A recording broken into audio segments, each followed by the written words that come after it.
It's Valerie here. I'm going to show you how to make a kale chip.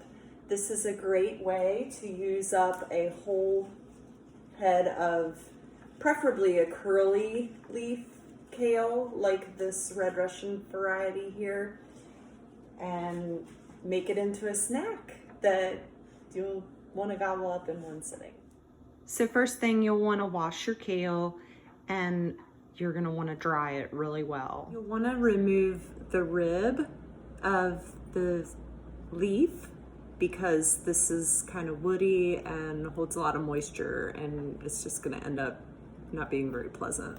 You want to make a product that you're going to want to eat. So a really simple way to do this is to grab it by the base and kind of pinch, and that didn't go super well, but it did pull like the thickest part off. So if you do that and you don't get it all, you can either take a scissors or a knife, or you can just pinch it off. So here's the kale. I removed the stems, which you can save the stems and use them in a smoothie or something, or compost them.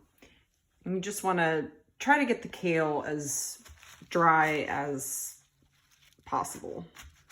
The idea is to cook the kale chips slow and low to just dry them out. I'm gonna set the oven to 275. All right, and now I'm going to make the sauce or dressing that we're going to coat the kale chips in. We're going to use a little peanut butter for this recipe. We have peanut butter, right? It's the natural variety, so it's a little separated.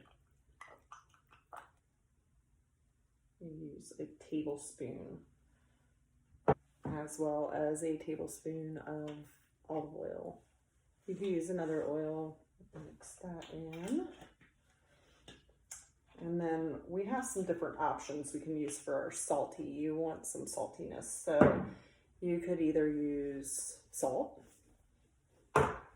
and garlic, or fresh garlic, which is what I'm going to use, or garlic powder.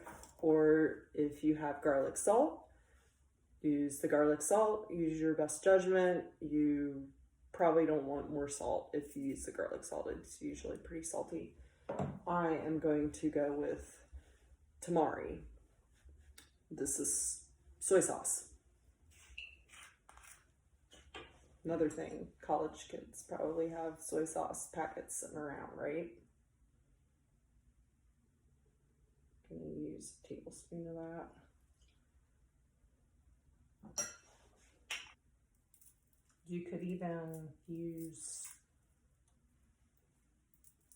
red pepper flakes if you like spicy. I'm going to use garlic and black pepper and some paprika.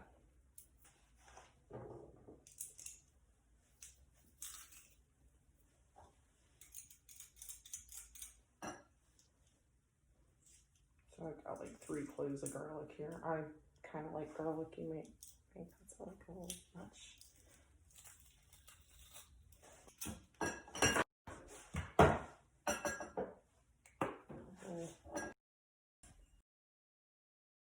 Paprika.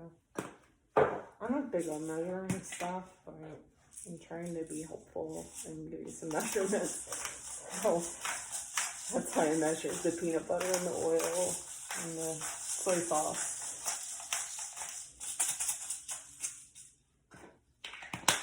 All right. And now I've got all my ingredients in the bowl. And I'm just gonna stir it all together. Kind of consistent little mix here. Have your baking sheet ready to go because your hands are about to get messy.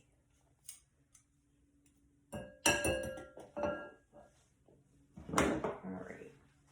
So now we're gonna, if your kale leaves are not already broken down, you just kind of want roughly little chip-sized pieces.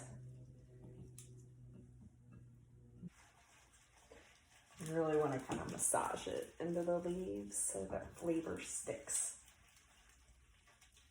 All right. have soaked up all of my sauce there. Now I'm going to lay them out on the baking. So you want to kind of spread them out.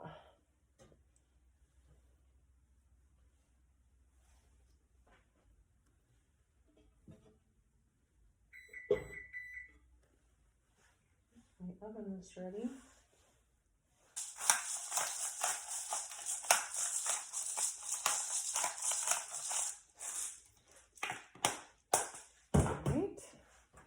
Now we're going to put these baking sheets of kale into the oven and bake for about 20 minutes at 275 degrees.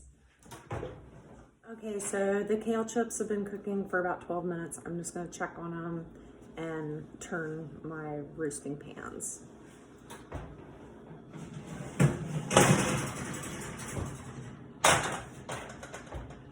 Smells good.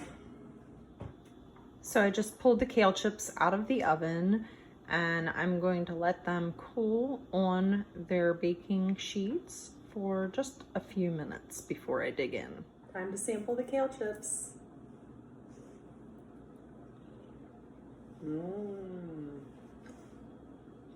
They're very good.